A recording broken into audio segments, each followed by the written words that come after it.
Donna died under suspicious circumstances. The first thing that I said to them is that he did it, he actually killed her.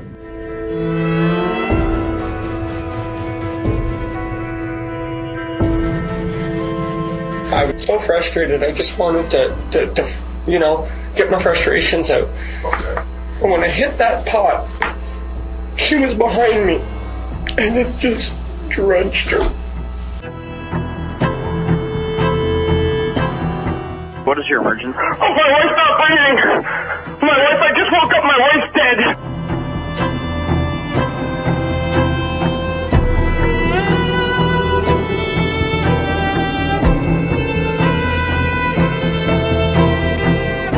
My wife has never spoken to me the way she spoke to me 2 weeks ago.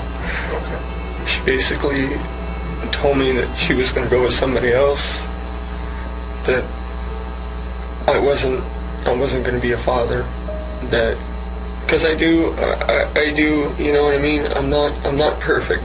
I'm not a perfect person. I get stressed out just like everybody else. It all started one day. I was making spaghetti in the kitchen, and I wanted to make enough for 2 weeks because my wife loves spaghetti. She loved my spaghetti. She loved it to death. So I was making a pot. I was boiling water for the noodles, and she came up behind me, and she said something about just like, this isn't working, this isn't happening, I'm gonna cheat on you, basically. Like, I'm you know what I mean, if things don't work out, I'm going, and she kept just saying it and putting it in my head, and putting it in my head, and putting it in my head.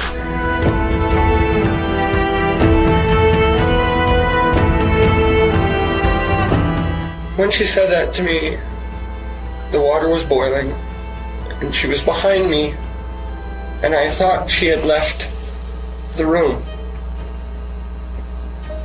Instead of leaving the room, she was behind me, she was crouched down, and she was getting Tupperware out of the thing to bring for work. And I don't know why, I don't know what I did, but the next thing I knew, I hit that thing, man, I wanted to just, you know what I mean? I was so frustrated, I just wanted to get my frustrations out. And when I hit that pot, she was behind me, and it just drenched her.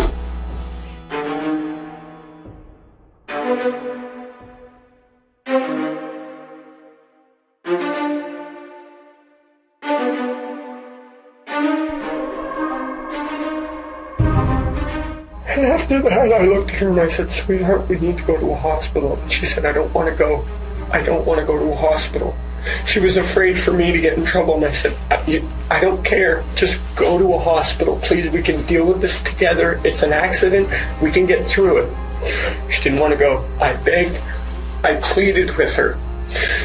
She made up a story to her parents saying she was going to Cornwall for work. And she actually did have a cold.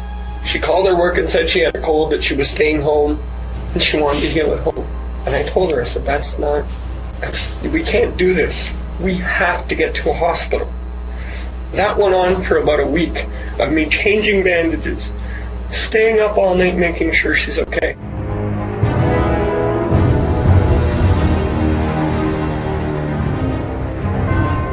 In their relationship that would have caused you concern?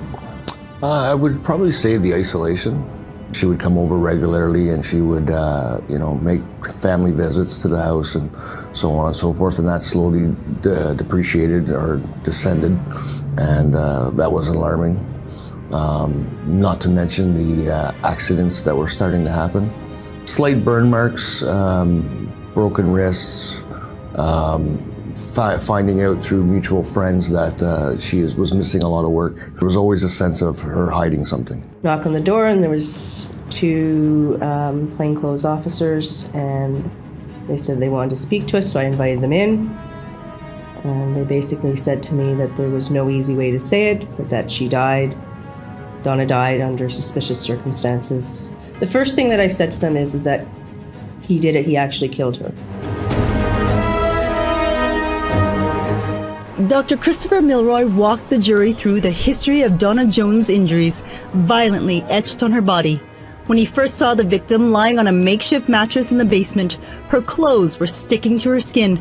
40% of her body had been scalded, from her head down to her ankles. There were no signs of professional medical attention. The majority of her burns were undressed. Milroy said the only bandages he saw were on Jones' fingers and her left arm. The pathologist estimates Jones had died around 9 p.m. the night before paramedics were called to the home. That means Mark Hutt would have called 911 12 hours after her death. X-rays shown to the jury indicate numerous broken bones and bruises, 2 broken fingers, 9 fractured ribs, 2 black eyes, and a broken nose. Her face was completely swollen. Milroy said the injuries looked like they were inflicted by brute force or blunt objects, not by falls. He also said most of the injuries were old, but some were recent. But most troubling of all were the small round objects he saw in the x-rays. 29 air gun pellets that could have come from the BB gun and air pellet rifle found in the house Hutt and Jones shared.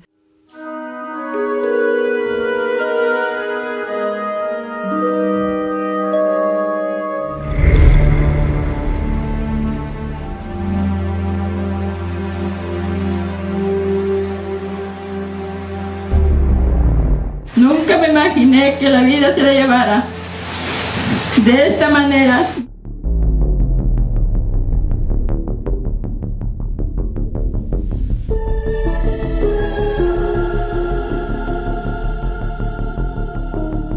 She was a sweet, innocent girl. She was always smiling and laughing.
I think someone killed my wife. You think someone killed your wife? Yeah, it looks like she has stab wounds on her back. There's a pool of blood. See if she's breathing?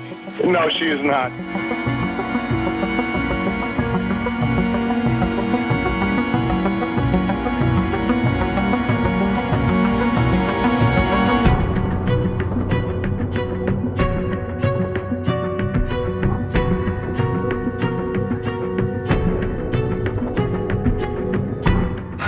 Stabbed her. Don't remember doing that. Like you stabbed her a lot.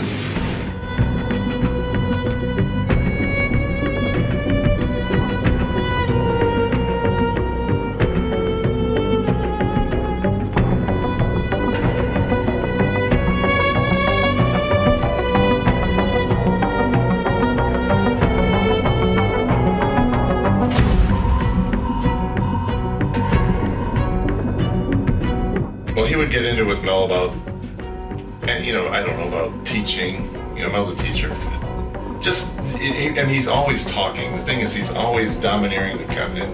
He was always talking, just getting really angry with everyone.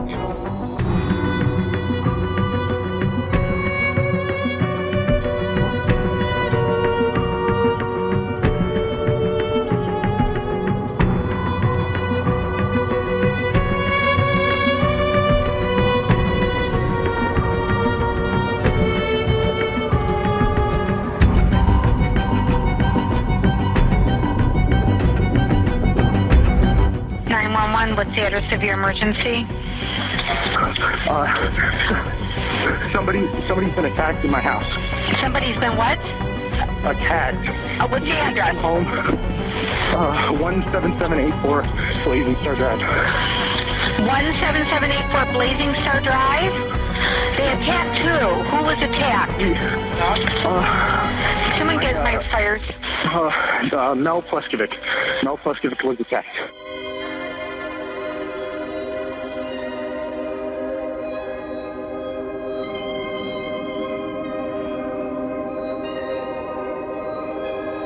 I couldn't believe the picture that happened right there. I was stunned. And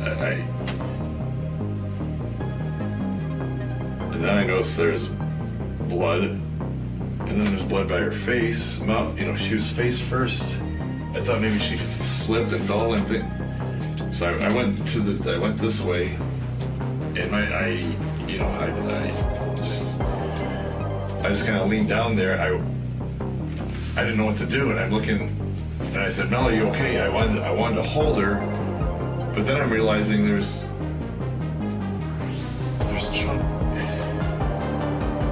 a puddle here, there's a blood right here, face down. And I thought, that's when I realized. And then I saw her back, and there was chunks.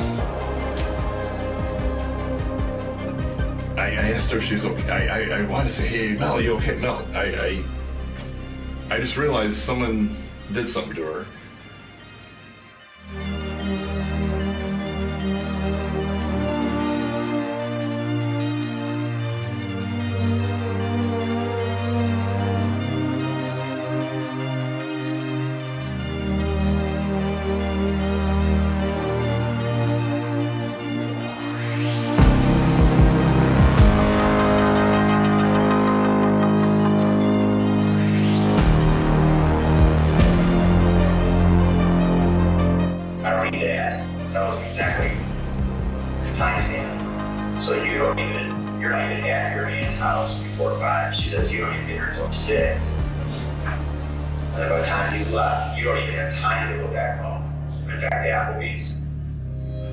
Jeff, do you know where I'm going with this? I do. Where am I going with this? You probably did. Say that I did it, right?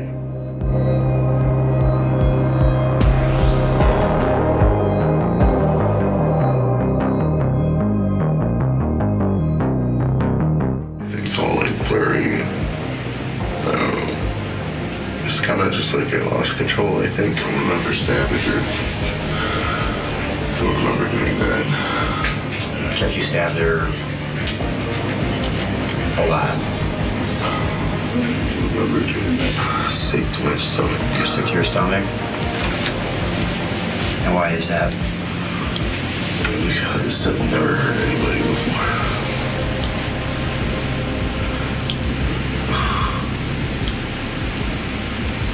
Should have just drove away.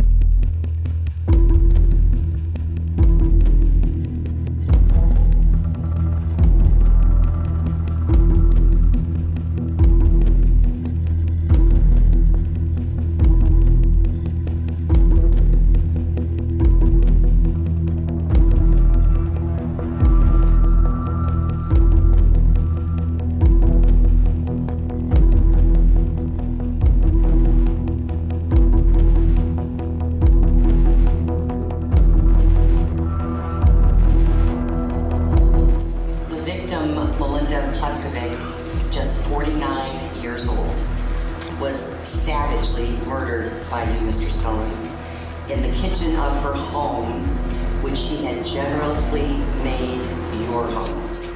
You shot her 3 times and stabbed her a minimum of 35 times.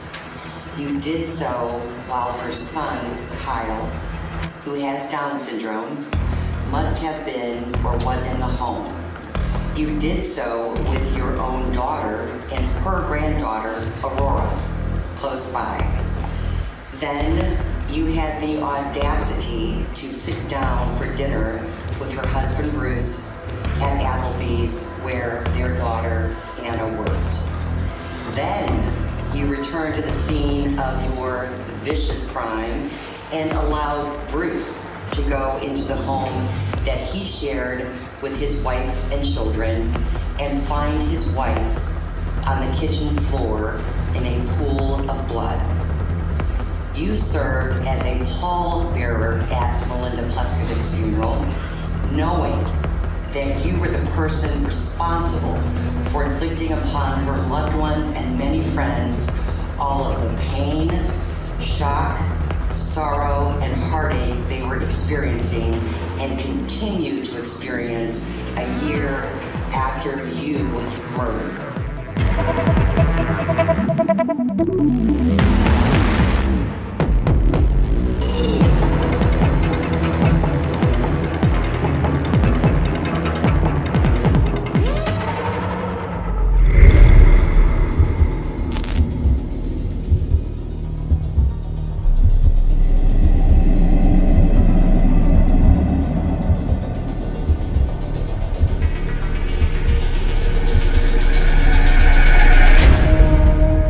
Sabia que a Elisa Samud ia ser executada? Eu não sabia, eu não mandei, Excelência, mas eu aceitei.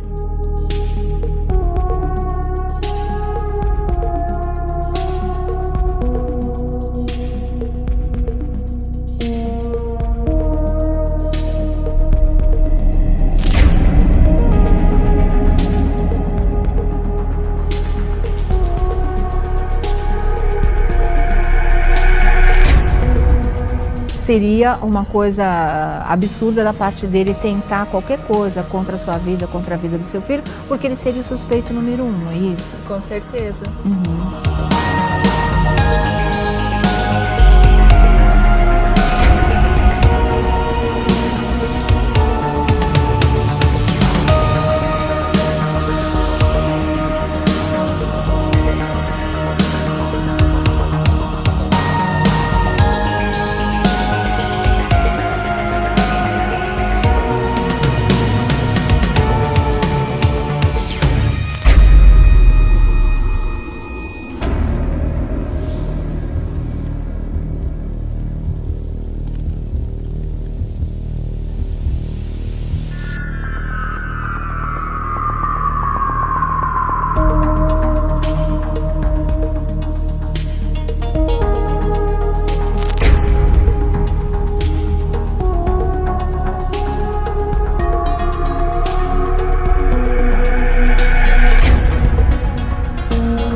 enterrado no sítiozinho em Belo Horizonte, próximo ao aeroporto Confins.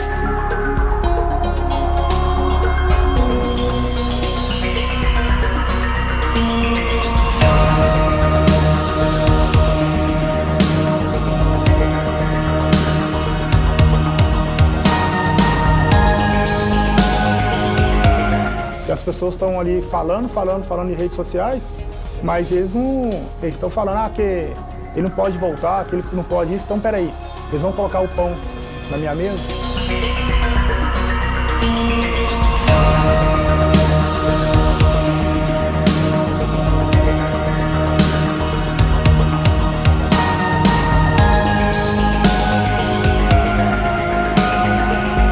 Gostaria de 5 minutos com o Bruno. O que ele vai dizer para o filho quando esse filho procurar ele e perguntar por que não deixou a minha mãe viva para minha convivência?